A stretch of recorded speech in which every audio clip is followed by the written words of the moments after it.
آج کی ویڈیو میں ہم آپ کو جامعۃ الرشید کے بانی مفتی رشید احمد لدھیانوی اور مفتی عبدالرحیم کے بارے میں دلچسپ حقائق بتائیں گے۔ مفتی رشید صاحب کی کون سی عجیب باتیں تھیں؟ مفتی رشید کی وفات کے بعد مدرسے کو سنبھالنے والے مفتی عبدالرحیم کون ہیں؟ تصویر اور ٹی وی کا مخالف مدرسہ جامعۃ الرشید کی اصل حقیقت کیا ہے؟ اس وقت مدرسے کی کیا صورتحال ہے؟ اس مدرسے میں کیا تبدیلیاں آئی ہیں؟ مفتی عبدالرحیم کس قسم کے انسان ہیں اور پاکستان میں ان کو اتنی اہمیت کیوں دی جاتی ہے؟ یہی سب موضوعات ویڈیو میں ڈسکس کریں گے۔ چلتے ہیں ویڈیو کی طرف۔ اس ویڈیو کا ڈیٹا جاوید چودھری کے کالم سے لیا گیا ہے۔ جامعۃ الرشید ملک کا معتبر اسلامی دارالعلوم ہے۔ یہ مدرسہ سندھ کی مذہبی شخصیت مفتی رشید احمد لدھیانوی نے 1977 میں بنایا تھا۔ مفتی صاحب اپنے زمانے کی بااثر دینی شخصیت تھے۔ یہ افغانستان میں جہاد کا زمانہ تھا۔ مفتی صاحب افغانستان اور پاکستان دونوں ممالک میں عزت کی نگاہ سے دیکھے جاتے تھے، چنانچہ سینکڑوں کی تعداد میں افغان لیڈر مفتی صاحب کے شاگرد رہے۔ مفتی صاحب ذاتی حوالوں سے بھی حیران کن شخصیت تھے، انتہا درجے کے صفائی پسند تھے، اپنے جامع کے غسل خانے تک اپنی نگرانی میں صاف کراتے تھے۔ وہ دیوار کے ساتھ خود ٹیک لگاتے اور نہ کسی دوسرے کو لگانے دیتے تھے۔ ان کا فرمانا تھا، اس سے دیوار پر پسینے کے نشان لگ جاتے ہیں اور یہ جمالیاتی حس کی توہین ہے۔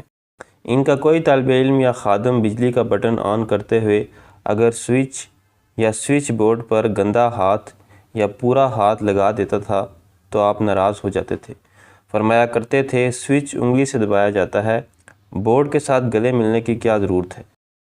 مفتی صاحب نے جسم کے بالائی حصے کے لیے الگ اور زیریں حصے کے لیے دوسرا تولیہ رکھا ہوا تھا۔ یہ اپنے شاگردوں کو بھی 2 تولیے استعمال کرنے کی تلقین کرتے تھے۔ وقت کے انتہائی پابند تھے، ہاتھ صاف کر کے ملاتے تھے، نرم گفتار بھی تھے اور پوری توجہ کے ساتھ دوسروں کی بات بھی سنتے تھے۔ مفتی رشید احمد صاحب کا 2002 میں وصال ہو گیا، لیکن یہ کراچی میں ایک شاندار مدرسہ چھوڑ گئے۔ ان کے بعد ان کے شاگرد خاص مفتی عبدالرحیم نے جامع کی ذمہ داری سنبھال لی اور کمال کر دیا۔ میرا مفتی عبدالرحیم اور جامعۃ الرشید کے ساتھ پہلا تعارف 2000 میں ہوا۔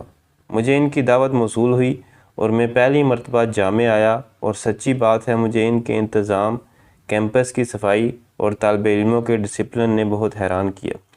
میں نے زندگی میں پہلی مرتبہ کسی مدرسے میں سوئمنگ پول دیکھا اور اس میں بچے اور استاد باقاعدہ سوئمنگ بھی کر رہے تھے۔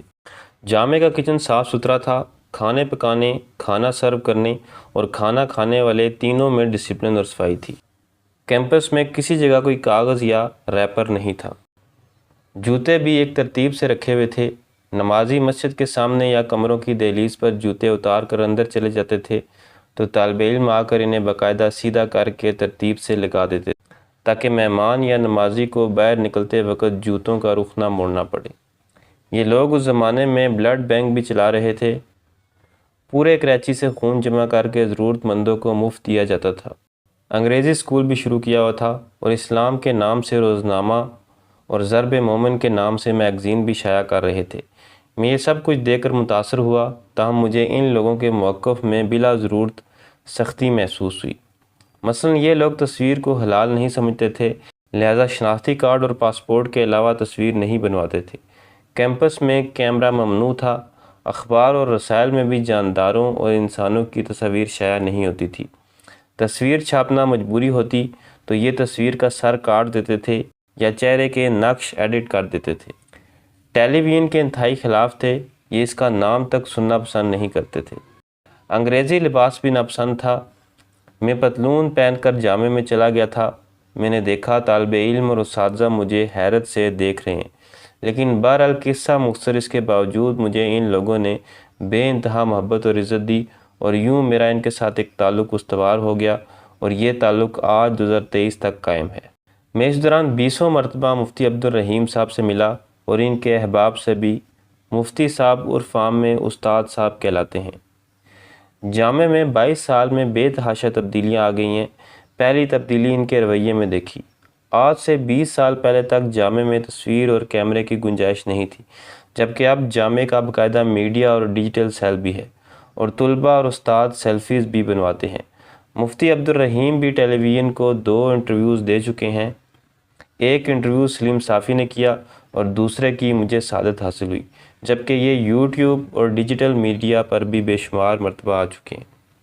جامعہ کے باقی اساتذہ اور طلباء بھی اب کیمرے کو برا نہیں سمجھتے۔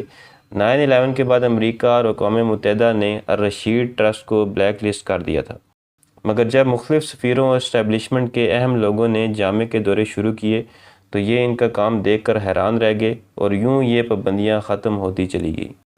طالبان اور افغانستان میں امریکی نژاد حکومت کے اہلکار دونوں مفتی عبدالرحیم کا بہت احترام کرتے تھے۔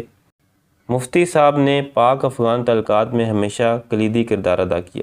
یہ آج بھی افغانستان کی طالبان حکومت اور پاکستان کے درمیان غلط فہمیاں دور کرنے میں پیش ہیں۔ یہ لوگ افغان ایشو کے ماہر بھی ہیں، چنانچہ ریاست اور عالمی دنیا افغانستان کی صورتحال اور روایات سمجھنے کے لیے ہمیشہ ان کے پاس آتی ہیں۔ یہ لوگ دونوں ملکوں بلکہ ترکی میں بھی فلاح و بہبود کے سینکڑوں پروجیکٹس چلا رہے ہیں۔ مجھے 5 مارچ کو یہ جان کر خوشی ہوئی کہ سندھ حکومت نے جامعۃ الرشید کو الغزالی یونیورسٹی کے نام سے یونیورسٹی کا چارٹر بھی دے دیا ہے، اور یہ لوگ دین اور دنیا دونوں شعبوں کی اکٹھی تعلیم دیں گے۔ یہ نوجوان درجنوں جدید اور قدیم کتابیں پڑھتے ہیں۔ جامعہ نے ابوبکر نام کے ایک نوجوان کو میری مدد کی ذمہ داری دے رکھی تھی۔ یہ نوجوان نرس یونیورسٹی سے فنانس اینڈ اکاؤنٹنگ کا ڈگری ہولڈر ہے۔ میں اس کے ہاتھ میں سٹارٹ اپ نیشن کتاب دیکھ کر حیران رہ گیا۔ یہ کتاب جدید اسرائیل کے عروج سے متعلق ہے، اور میرا خیال ہے یہ ترجمہ کرا کر پوری مسلم دنیا کو پڑھائی جانی چاہیے۔ یہ نوجوان ممتاز مفتی صاحب کا بھی فین ہے اور یہ جدید کتابیں بھی پڑھتا ہے۔ یہ جامعۃ الرشید میں کلیۃ الشریعہ کا طالب علم ہے۔ جامعہ میں ایسے نوجوانوں کی تعداد سینکڑوں میں ہے۔